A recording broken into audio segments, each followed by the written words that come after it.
I guess we'll do it that way.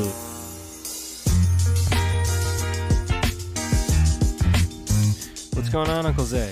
Oh boy, John. Here we are once again.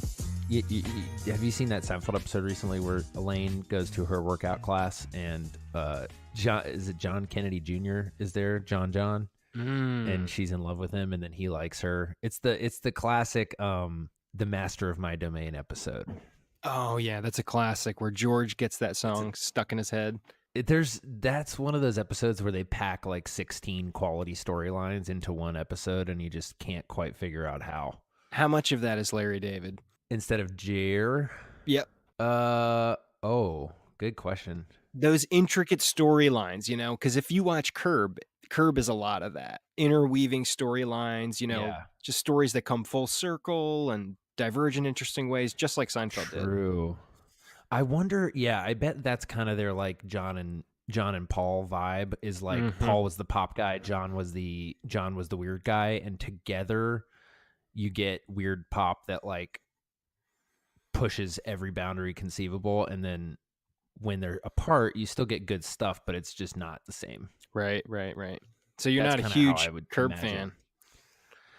Well, I just haven't watched it. I think I'd probably like it. It's excellent. I've seen a couple episodes. I just know I'm not even making a value judgment as much as just saying that I know it's not the same appeal as Seinfeld. That's not a quality thing. It's just it objectively it didn't do what Seinfeld did. No, it is narrower in its appeal for sure. Yeah. And I just kind of imagine that like, to some extent, had they not met, Seinfeld probably wouldn't exist. I don't know that either of them could have done Seinfeld on their own. Yeah. Yeah, definitely. You were just talking to me about John Carpenter. Oh, John Carpenter. Dude, I watched a little movie called The Thing. John Carpenter's The Thing. Last night, I watched it. Shout out to Bryce McGuire, friend of the show. Showed it to me. He was like, I think you're going to like this. And I was like, yeah, we'll see. I don't watch a lot of scary movies. Bro. Were you resistant to it? No, not really. I actually was pumped about it. I like scary movies now. I just have missed a lot of them. And he was like, yeah, it's really, he's like, I haven't seen it in years. He's like, it's really campy, but I think you're going to like it. Kind of in spite of the silliness of it. And I watched it. I was like, we both were like, oh my gosh, that was like watching a great master like Fellini take on a pulpy B movie and direct the living crap out of it. It was un-effing believable, dude. It was so good. So fun to watch. Shockingly gross. I mean, it's far nastier in some ways than just about anything I've seen recently. And yet not in this like, I don't know, man. It was just so inventive, so creative, so many special effects. I don't know. I can't recommend it highly enough. I think it was wonderful. It really it was a little bit like when I watched Wes Anderson or Scorsese for the first time. I was just like, oh, I've just never seen anything like this. Yeah. So there's something like really cool authentic experience about it that appealed to you. Totally. Yeah. Exactly. That's the thing. It was so singular. It was just like, this guy knows. I knew from 4 minutes in, I was like, this guy knew exactly what movie he was making, and he stuck to that the entire time. And it's just it's totally authentic because it's funny and it's dark and it's weird and it's goofy at times, but then it's like it's everything because again, he knew what he was like. I'm not gonna make the movie. I'm not going to make the version of this movie that 1982 expects me to make. I'm going to make the version of the movie that I want to make. Yeah, I've been listening to Skeleton Crew, which is a collection of short stories by Stephen King. And I feel the same way about him. Like, I'm not a horror fan. I don't watch horror movies really, but I love Stephen King because he's just such a pure and like authentic voice, He's such a master storyteller. Chooses to express it in certain mediums. You know what I mean? Yep. And a lot of times it's not exactly my jam, the genre, but it's just so appealing. It's undeniable. I started reading the Dark Tower series, and I got the first book was really, really great. I'm looking forward to reading the rest of them eventually, but I just, I've been busy. I listened to them on tape. Literal tape? No. You have like a No. one of those library style clamshells with 16,000 tape cassettes in it. Are you just are you young enough to not have got books on tape? Actual tape? No, I did. You definitely did. I mean, how do you think I know about those giant clamshells with 16,000 tapes in them? It's tough because kids nowadays don't even know about, my wife teaches, and the kids don't even know like Mr. Rogers. Some of them might know now because of the movie, but in general, like Sesame Street, what's that? But but it is possible that any of these kids can find out anything easily with like a 10-minute YouTube video. What was music like back in the 80s? But dude, you know what, dude? Okay, agreed. But John, you brought this up a couple episodes ago. It's like the Library of Babel. Where do you start? Right. How do you know you're getting the right thing? Yeah, totally. Like, yes, you can learn anything, but how do you know you're learning it from the right people? For instance, because of last episode, I was curious. I was like, I wonder what some of these other creation myths are. Like, I want to read more about, I know the Epic of Gilgamesh a little bit, but I'm really curious how other cultures, what their accounts of things like the flood and like the Tower of Babel and like even creation or the beginning of things. And there's obviously a lot of those. Some of them are extremely old. But even that, I was like, man, this is such a loaded topic. What I really want to do is talk to a balanced expert and be like, where should I start? And I don't think the internet is good at that.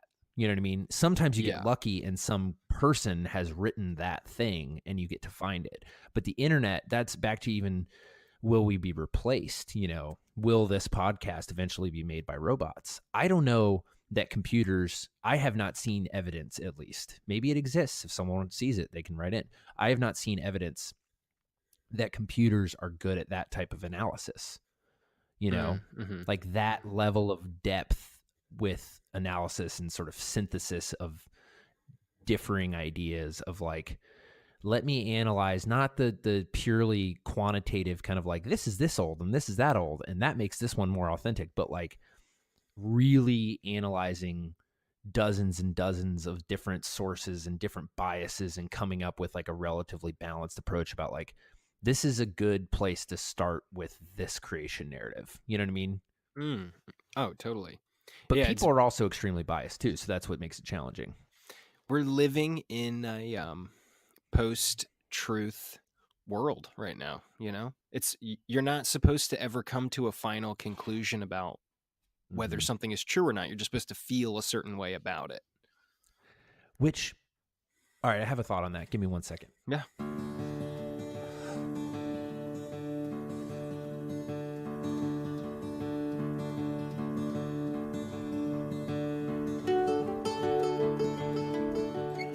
Thank you for waiting. I got you. Oh, dude. Oh, man. I love Ecclesiastes. So I got like 3 different quotes, dude, that's going to hit that. And because, here's why I mention that. Because I think a lot of people hear post-truth and they hear relativism and they hear all those things. And people in our tradition are like relatively narrow-minded, are extremely narrow-minded sort of Christian tradition. And a lot of others for that matter. People hear that and they're like, yeah, exactly. World's going to hell in a handbasket. We don't even know what's true anymore. And I'm like, no one ever did, you dumb bum. It's like, did I just say dumb bum? Dumb bum. I kind of like that. That's sort of better than work it into your sort of better vernacular. I think I will. Did I tell you about all of? I actually am going to create a production dictionary one day because there aren't words to describe a lot of the things that I like to do. And that's not to say that I'm like coming up with new stuff necessarily. It's just like I like to make up words. And so, for instance, that I would tell Christian, my DP, like put a little booper on it.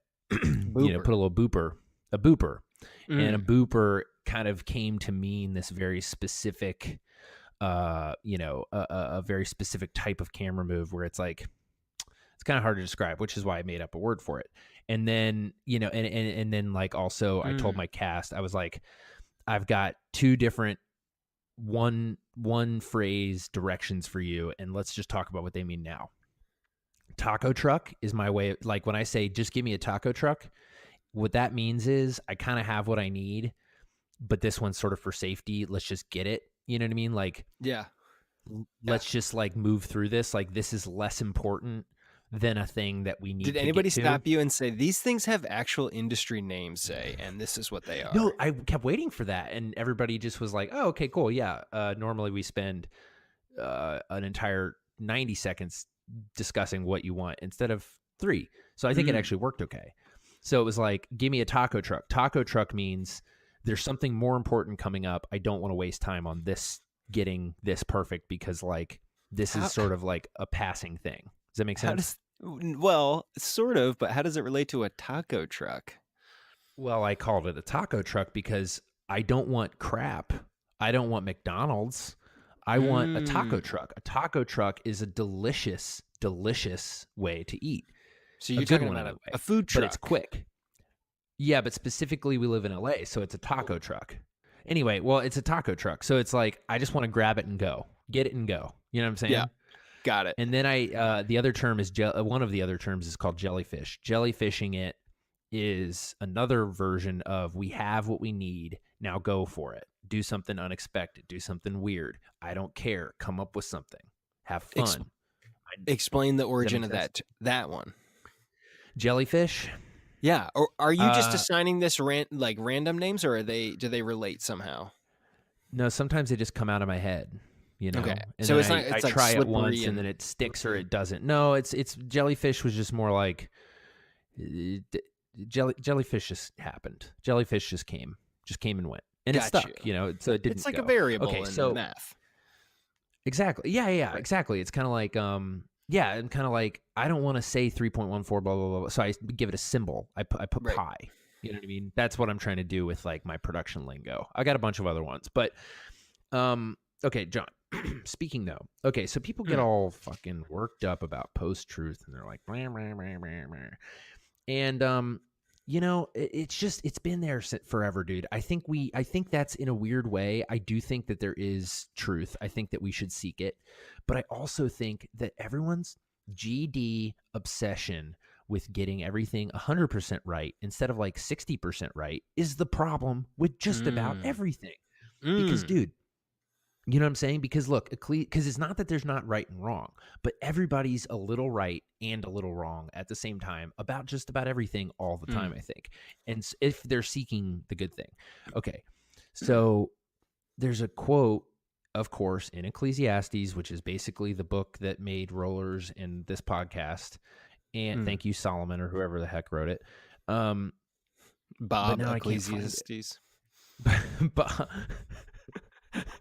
Steve Ecclesiastes Johnson. This is a good one. Do not take to heart all the things that people say, lest you hear your servant cursing you. Ooh. Your heart knows that many times you have cursed yourself, or you yourself have cursed others. That's some damn good advice. That's so true. I take everything personally. This guy is damn smart though. But dude, you've said shit about other people and you didn't mean it that personally. That's just true. How shit goes. People bitch about the boss. It's part of life. Oh, dude, here we go. I'm gonna read it. This little section is called "From Dust to Dust." It's gonna get dark, John. But you know what? I think it's so relevant. Moreover, I saw under the sun. This is Ecclesiastes 3:16. So this is the famous chapter, time for everything, blah, blah, blah. That's also a huge part of Rollers. But anyway, everybody knows that part. You know what they don't do, John? They don't pay attention to this part. He says, from dust to dust. Moreover, I saw under the sun that in the place of justice, even there was wickedness. And in the place of righteousness, even there was wickedness. I said in my heart, God will judge the righteous and the wicked, for there is a time for every matter and for every work. I said in my heart with regard to the children of man that God is testing them, that they may see that they themselves are but beasts. For what happens to the children of man and what happens to the beasts is all the same. As one dies, so does the other. They all have the same breath, and man has no advantage over the beast, for all is vanity. All go to one place. All are from the dust, and to dust all return. Who knows whether the spirit of man goes upward and the spirit of the beast goes down into the earth. So I saw that there is nothing better than that a man should rejoice in his work, for that is his lot. Who can bring him to see what will be after him? Right? Like, Dang. I just don't know why everybody's so GD worried about getting everything right. You're not going to. And there's another part where he says, God put eternity in our hearts so that we would like wonder what's out there. But he also made us incapable of understanding it on purpose so that we will never be able to like solve all of those problems. Like, it's a futile effort to try to finish the process. The whole point, we've talked about this thousands of times, is to go through the process. It's like Zen. That's why I'm starting to be like, I've been studying Zen more, and I'm just like, these guys figured out so much of this. Like, I think there's a personal side of God, however you prefer to define him or it, that I think a lot of times Zen and other types of religious, traditions in the East tend to forget about. But man, dude, they really got some of that right. Cause I'm just like, this whole thing is just learning to be here. Yeah. It is strange how that idea has somehow gotten, maybe it's coming back into the mainstream in Christian circles, but it seems like that for some reason, if you went up to the average person in a church around here and you said, hey, do you meditate? I don't think they would react great. Right? Like, they wouldn't be like, yeah, so. Or they would be open to it. They would see it as like maybe too mystical, right? Yeah, I think so. Because they're worried about being wrong. They're worried that they're going to do something bad and that they'll go to hell forever, for eternity. They're worried that they're going to spend eternity burning. And I'm like, that's a scary thought. Yeah, but why? Where did that thought even come from? I just don't even really think it's in the Bible very much. I think it's mostly. I think it's mostly people amplifying a very, very niche part of the Bible to scare the shit out of people. That's what I think most of hell talk is. Yeah, or anyway. Metaphors that people take seriously for that purpose. Right. Or they forget that like this book, these books, these things were written over the course of thousands of years for very specific local audiences. And they completely leave out any analysis of like how those people's biases might have filtered in, whether or not you believe the Bible is perfect or not. There's nothing in it that says that it is 100% applicable 100% of the time. That's absurd. It's completely absurd. I mean, even just like with the law, people get so bent out of shape with like the law. And I'm like, do you really think Moses, who grew up in Egypt, just like magically shed all of his biases towards everyone in the world, all of his probable racism, all of his anger, all of his frustration at these stupid Israelites who keep fucking everything up? You think he just magically got rid of all of that and just wrote out the perfect law for everybody, and he didn't add to it maybe a little bit just because he needed to get these idiots to do the right thing more of the time? You know what I mean? I'm gonna clip that this seems in. So maybe, possible. One of my favorite Mel Brooks bits of all time is in the History of the World Part 1. Mel Brooks plays Moses, and he's walking down from Mount Sinai, and he's like, "Hey, people of Israel!" He has three tablets, and he says, "I give you the 15. Lord, I shall give these laws unto thy people. All pay heed. The Lord Jehovah has given unto you these 15. Wait. 10 commandments." Well, dude, I saw that as a kid, and it blew my mind. Because it put maybe this is, dude. If somebody was listening to this with this mindset, they might be like, exactly. But it put that thought into my head, like that. It could, something like that is possible. Like a scroll could be lost. The library at Alexandria burned down. There was apparently so much knowledge that was lost there. This stuff happens. like how the pyramids were built. Pyramids. Also, dude. Well, I'm sorry. Keep going. I mean, the Ark of the Covenant. Where is that? You know, that concept that maybe just in a landslide is gone. Yeah, totally. Yeah, it's Anyway. just buried somewhere. Well, and dude, also, you know, I should know more about exactly how this went down, but basically, didn't Moses smash the first 2 tablets because he was pissed? I'm pretty sure he fucking came down the mountain. He did, yeah. When they were like worshiping some freaking idol, and he was like, "You fucking idiots!" And he smashed the tablets, and then he went back up, and those are the ones we have. So who even knows what was written on the first ones? So, dude, a couple interesting facts. I always tell this to people whenever this comes up, but back in the day, I believe it was Jerome, one of the church fathers, translated the Bible into Latin. Did he do the Vulgate? Is that the Vulgate? I think so. Okay. He mistranslated, or he used a other translation of a word in Hebrew relating to when Moses comes down off the mountain. In the Bible, it says, in the King James and other Christian Bibles, it says that his face glowed when he came down off the mountain because he was in the presence of God. But Jerome, I think it was Jerome, misinterpreted the word keratin to mean horns. So for quite a while in church history, it was believed that when Moses came off the mountain, his face wasn't glowing, but he had horns. Whoa. So, dude, Michelangelo made this beautiful sculpture of Moses giving the law. And he has horns in it, dude, like billy goat horns. Whoa. You can look it up and see. It's crazy. Holy smokes, dude. But also in that calf. I mean, what are the odds that we aren't making some of the same idiotic mistakes? Right. 0, right?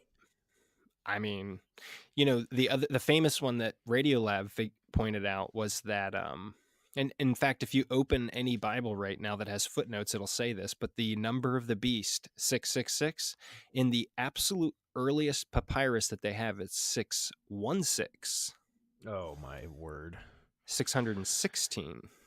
Holy shit, dude. Yeah. So imagine, and Radiolab did a funny bit alluding to all these tattoos that would have to be changed, you know?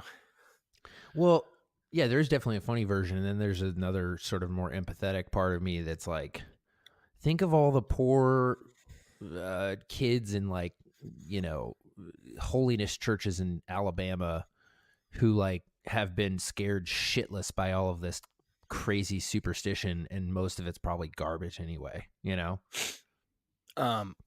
Well, it's insane. People are cray, dude. Yeah, I mean, I don't know, man.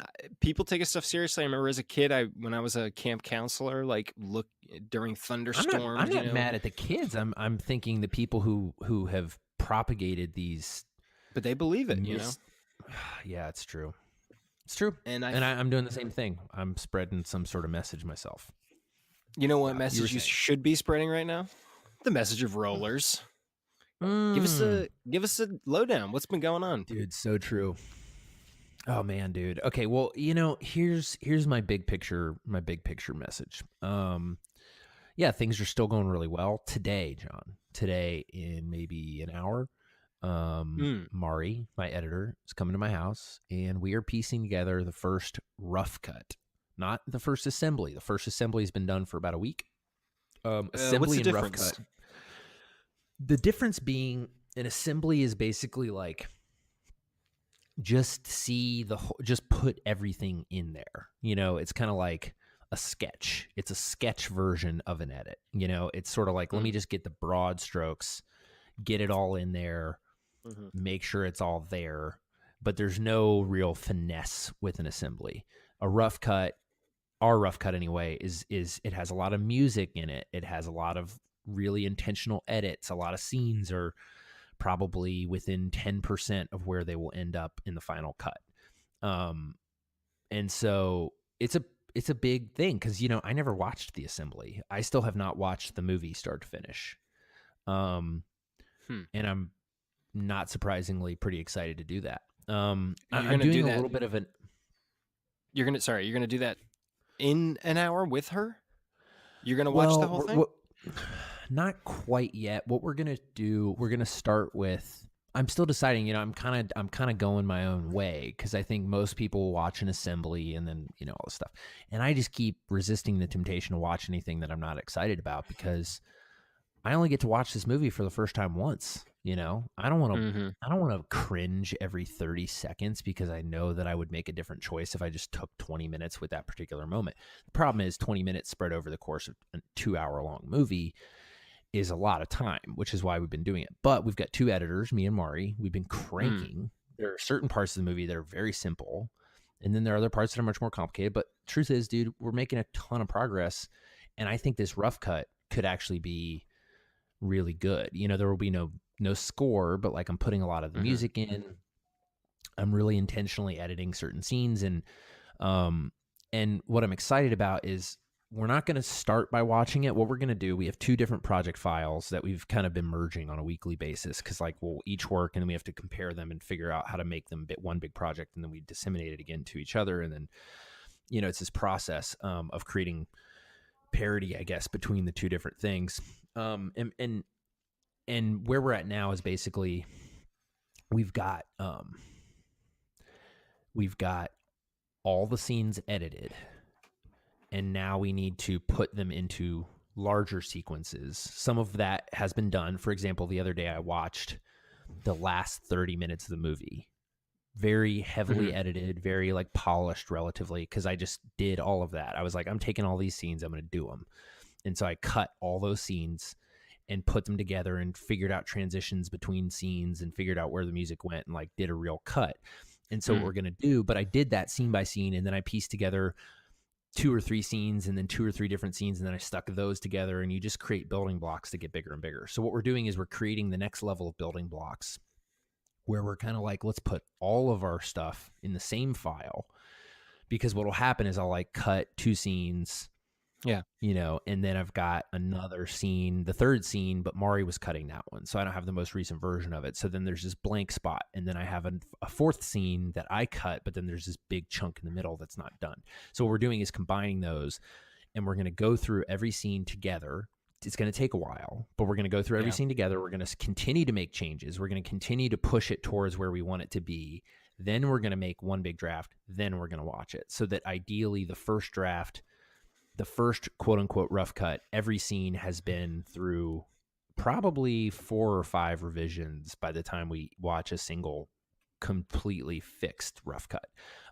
Which is, the reason people don't usually do that is because there are scenes in there that might end up on the cutting room floor, even though they're cut. And that's makes it less efficient. But again, there's part of me that's like, I don't really know how to judge if this scene belongs in a cut unless it's good, unless it actually matches up to the expectations that I originally had for it. And so if I watch this shitty version of it, that's like not my favorite takes and not my favorite edits, then how am I really going to judge whether this is working within the context of the movie? And so it is a little inefficient. It does risk the possibility that we will, end up cutting things that I put a lot of work into, but also I didn't shoot a lot of stuff that I don't intend on really making work. So that's kind of my hope. Anyway, it's dude, it's a weird feeling though, to be. Well, it's gotta be. Yeah, it's wild. It's freaking me out. So how many hours you guys, by the end of tonight, what do you hope you'll have in your hands? I mean, I really hope that by the end of tonight, we will have a 2-hour and 20-minute, basically director's cut that still needs to be trimmed, but it's in really good shape. And it's everything you want. Then it'll just be cutting for time constriction, stuff like that. Cutting for time, I mean, really just like making it better, trimming, being like, okay, it's kind of a, what I want to do is sort of this, what I want to do right now is sort of figure out this like survival of the fittest mentality where I want to, I like giving time and space to things. I like, hold on one second. Oh, a little doggy. Little dogs came in to visit. Hi, buddies. Kelly. Kelly just woke up. Hi, Kelly. Utterly silent dog. Say Sorry, hi Kelly. to the podcast. Kelly says hi. She worked 3 nights in a row, so she's very tired. Oh, sorry, Kelly. She might have to work tonight. Good God. Kelly's Holy job shit. sucks. Charlie's my Oh man, she's saving lives though. She is though. Although she had a patient die last night. It was very sad. Oh, I'm not allowed to talk about her work. Okay, of course. I will absolutely cut that. No. You don't have to cut it out. It's not like I gave a name or anything. Point is, somebody somewhere is putting the pieces together on Reddit, though. Deborah Jenkins, dude. If we get that level of scrutiny on our episodes, I will be thrilled. We are fucked. You'll be thrilled. I think we'll be fucked. Yeah, you're right. No, all of a sudden people are like, oh, now I'm figuring out all your secrets. So that's you where guys we're don't actually know anything. Oh my gosh. How many minutes do you think? You know what, John? I'm not afraid of that because we say that very voluntarily. No one has to twist our arms into telling people that we don't know what the fuck we're talking about. You know, I was thinking about that. The definition of the word heresy. There's part of me that's like, I feel like you got some emails. No. You mentioned, I think at one point you said this is probably heresy. And my initial thought was, no. I looked it up. It is. No. My initial thought was like, and I need to actually like read about this, but I feel like there has to be some intention of convincing someone or presenting something as truth versus in order for it to be heresy. I think it's fair game permanently, forever, to ask any question and to I agree. propose any idea, no matter how preposterous, as long as you are not telling someone that God told you that that's the truth. That's what makes it heresy, I think. I wasn't afraid I was committing heresy. I was more saying it was an established heresy. Yeah, and it is. It is an established heresy. Yeah. People Okay, get burned for it, baby. Okay, so where we're very possibly. Yeah.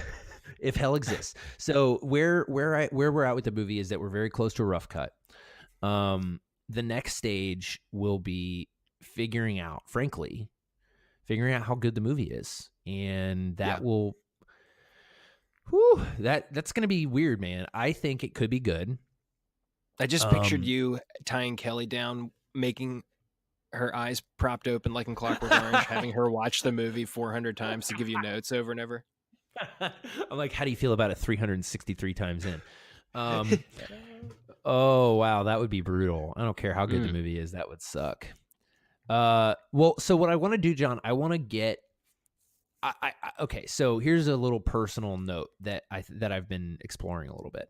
I used to, I think out of insecurity, and not trusting my instincts, not trusting my own abilities as an artist, I used to seek feedback as quickly and as early in the process as possible from as many people as possible, because I think I wanted external affirmation that I was like doing the right thing or that whatever, I craved and even needed immediate affirmation, or for that matter, critique, so that I could change course before things get bad. Right? It's a way of exactly. And I think it really neutered a lot of my work, because I think it prevented me from really ever giving other people the opportunity to see it as I originally intended it, which is really what I want judged. I'm understanding more why it's important to wait, because again, you only get to read a script for the first time once. You only get to see the movie for the first time once. And that's a valuable experience for me. Like I've said before, I haven't seen the movie yet. I think a lot of people kind of assume that because I've had this vision for 2.5 years that I've in a way seen the movie. And to some extent, I've seen the movie much more completely than anybody else. I'm the only person who's had every conversation I've had with every collaborator. And therefore, I am the only person who has all of that information. But still, I have never sat down and experienced the movie. I've read the script with the music in mind. I've watched certain scenes knowing what's coming before and after them. I've made certain choices. I've done certain things, but I've never had the luxury of seeing the whole movie without using my imagination in a significant way. And that is something that's an experience that I guess even myself, I think there's an assumption that everybody, it's not even really an assumption. Everyone I know who's ever made movies, like, oh yeah, the first cut, like it's just brutal. And I'm like, then don't watch it. Make it that's better. So true. Like, make it better before you watch it. Don't send yourself into a tizzy. Just fucking make it better. Work harder and then watch it. That's how I feel anyway. Yeah, I just don't know. That's personal choice, still. I can't imagine editing. I can't imagine editing it that way personally. Like, not that I can't imagine editing a movie anyway, but I can't imagine doing it out of sequence like that, or out of like individual scenes and stuff. Would be Well, but that sounds daunting, dude. It is. The way you're doing it. It is daunting, and I think we could do an entire episode just on how being a good editor is massively dependent on your organizational skills. I mean, there are thousands of clips. There are sound files and video files, and they all have to get synced up, and they all have to live in an organized place so that I can go find them later. Did you do all that, or was that done? That's Mari. That's what Mari did. And so typically an assistant editor or a digital DIT will do that. But that's what Mari was doing kind of on set and through other parts. And then I come in and I'm like, okay, great. I got you. She'll do like an assembly, which that kind of a lot of the time I don't need. I know, exactly. It's a lot. But she's a beast. She's amazing at doing that. Dude, some people have minds for that. Exactly. Excel at that organizational stuff. It's not for me. I could do it, and I did. It's funny, like I've been editing and I've been very thankful for, shout out to my friend Dan Girding, who was the person who really trained me in the ways of professional editing first. I was probably 16, and I worked for my dad's company. Dan was my boss, and Dan taught me how to edit, and he taught me, you set up file structure like this. You have to set outputs to this type of folder, and everybody has a different method. But the point, the unifying factor is it must be organized from the first time you import a single clip. The music has to go in a certain folder. The sequences have to be organized a certain way. Otherwise, it's fine if you're doing a 3-scene short. It's still a pain in the ass. But when you're doing an 88-scene, 100-scene movie, and every single clip could matter because you don't know what matters until it matters, you better know how to find it. And so typically the process has been, Mari will put an assembly together, which I kind of sort of rely on a little bit in some ways, just because it's like, let me just remember what the scene is about. But ultimately, to your point about doing it out of order, we shot it out of order too. I've been preparing to see this movie in funky chunks for a long time. And so when I'm editing, I'm like, all right, I just got to get hyper focused on what this scene is about. And I got to know what's before and after without being able to see it. That's part of my job. And I think thankfully, like I feel like during production and during here, like a lot of people at times were like, are you sure? And I'm kind of like, well, sometimes yes, sometimes no. But at the end of the day, I know what movie I'm making, and I'm measuring each individual choice against the larger movie that I have committed to make, not how I feel about it in this moment. I'm trusting the instincts. Kelly sees a lot of, like I said, she saw a guy die. She sees a lot of people in very intense end of life crises with family because unexpected accidents come up. The siblings have not decided what to do about mom, and some people want to keep her alive, some people want her to go and want to let her go. And that's a very difficult, nearly impossible decision to make once mom is sick and can't speak for herself. Therefore, you have to make those decisions before anything happens so that you can all look back at that thing that you all decided when you weren't stressed and just grieving. Stick her down the laundry chute. What's that? Just stick that's what she usually says. She's like, just throw her out the window. And they're like, no. I don't know why. That's what I tell my kids. Just like, it's a body. Who cares? Toss it, I know. Well, it's more like mom is still alive. That's usually where it's really tough. Ooh, it's like, that's what I'm talking about. Like mom is in a vegetative state, but technically she's still alive. or, you know, and Kelly's with these people all day. She's like, this guy wants to die. Like, I can feel it. He wants to go. He's miserable. He's We gotta conscious, have but he Kelly on can't here. talk. He can't see. He can't do anything. He's pooping himself. He fucking hates this. Let him die. And as soon as they take some of these people off life support, like, not even like full life support, but just as soon as they stop forcing them to stay alive, they fucking die. Like, instantly. It happens all the time. You can see their ghost doing the floss over their dead body. Like, who wants to live like that? The thing I'm afraid of is I take that too far, and like if I got a bad cold, people be trying to flush me down the toilet. You know what I'm saying? But oh, that's good. Okay, but so dude, really quick who's though, trying to stick around that long? You know, no thanks. I know that's dude, and honestly, a lot of the people don't want to, but people are scared of letting their family members go because they're scared that they're going to get haunted or something. I don't know. Anyway, dude, the point is, I knew I committed to, I decided, and then I committed to what movie I was going to make, and so I always measured it against that, not what felt right in the moment, unless I really was assessing how it didn't measure up to that standard, and then I would follow the flow of the moment. And I think the edit is the same way. It's like, I don't want to decide how to change this scene or whether it fits until I see what I originally intended for this thing, because I am fully prepared and willing to blow this thing to smithereens and turn it into whatever it needs to turn into, because I'm committed to making the best movie. I don't care about being faithful to my script. There were plenty of times on set where I literally threw something out less than an hour before we shot the scene, and I completely rewrote it. That happened multiple times, but it wasn't because I was like worried or getting convinced by somebody who didn't see the whole vision that I was wrong. I just was following my gut. I was following the feelings that I was getting from cast or whoever. And to me, that's what makes the edit doable. That's why we're able to move quickly through the edit, because I don't need to see every single possibility right now. I know exactly what I want the scene to feel like. I know exactly what I want it to look like. I know how long I want it to be. And so I'm going to try it like that. And if it's not working, I'll fix it. But I don't need to try 100 different options before I make a commitment to try it this way at least once, you know?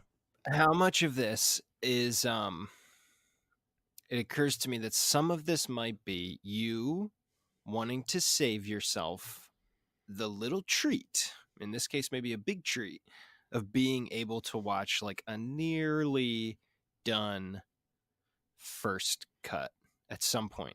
Oh, that's huge. Right? I mean, dude, absolutely. I've worked so hard that I don't want to hate the first time. No, I mean, it's very much that. That's not even a little bit like fringe. That's a big part of it. But I also think that that is directly correlated in some ways to my ability to properly critique the first one I watch. Because if I'm looking at 600,000 things that are wrong with it, then how do I actually assess it on a larger level?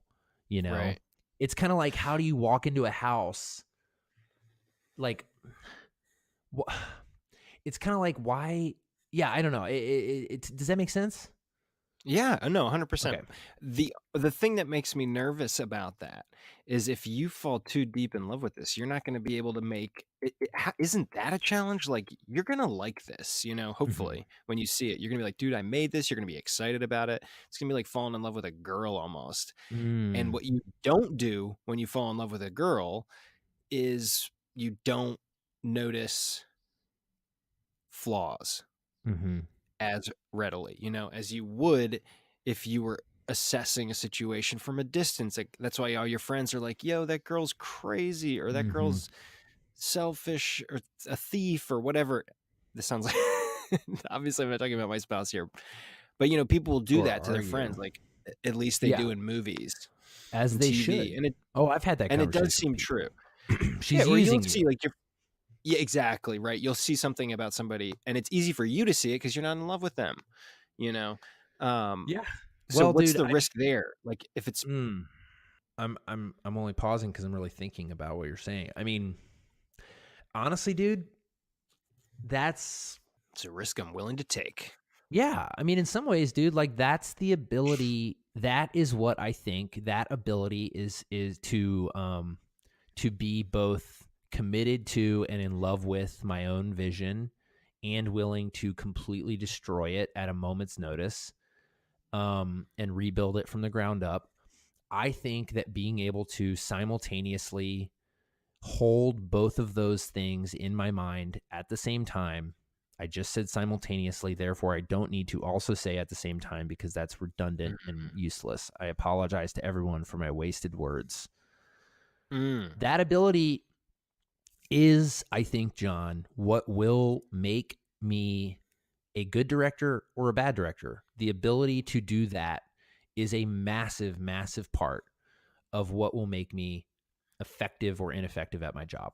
And I am kind of not interested in splitting the difference, I guess, is what I'm trying to say. Like, I'm not interested in the compromise version of this movie until I've exhausted every possibility. I mean, for example, there's a really key scene at the end, and we were on set, and it just 2 key scenes at the end, they just weren't working. And in one case, I slashed about 50% of it. I was positive you were going to say someone's face. Just like accidentally, like I was just like whipping a razor blade around because I was angry. I thought you were just yeah, exactly. Yeah. The scene wasn't working out, so I vented my anger and slashed someone's face. I did. There is a great moment in the behind the scenes. On the very last day, I think I described this, a very roller's day. There was something very frustrating going on, and someone was wasting a lot of time. I won't say who. I won't say why. It's not important. The point is, it was happening, and I was very frustrated. And I was tired, and I found a cinder block, and it happened to be we were out back. There's garbage everywhere because the E-Bell is hilarious. There's just like stuff that we left because it's rollers. It needs stuff. And anyway, I found a cinder block, and there happened to be a hammer laying next to it. And I just kind of grabbed the hammer, and I smashed the cinder block in half, and I was like, that feels really good. And I kept smashing it until eventually the cinder block, there were no pieces bigger than like smaller than a golf ball was the largest piece. And I just kept smashing it, not like out of anger. I was very calmly just exercising a little bit of my frustration. And then I organized it. And then Christian, who was also frustrated, came over and started painting on a wall with mud. And we created this little art piece. And it was kind of a joke.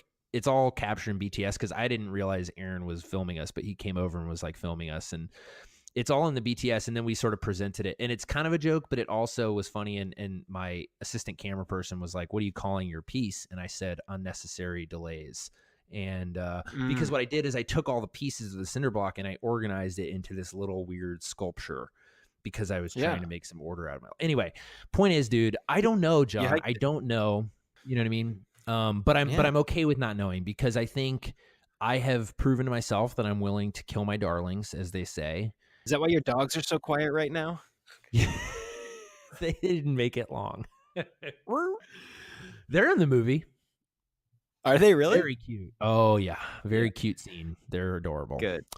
But anyway, John, I think that's kind of where we're at. Yeah. I think. Well, your editor's about to get there. So any parting words to us?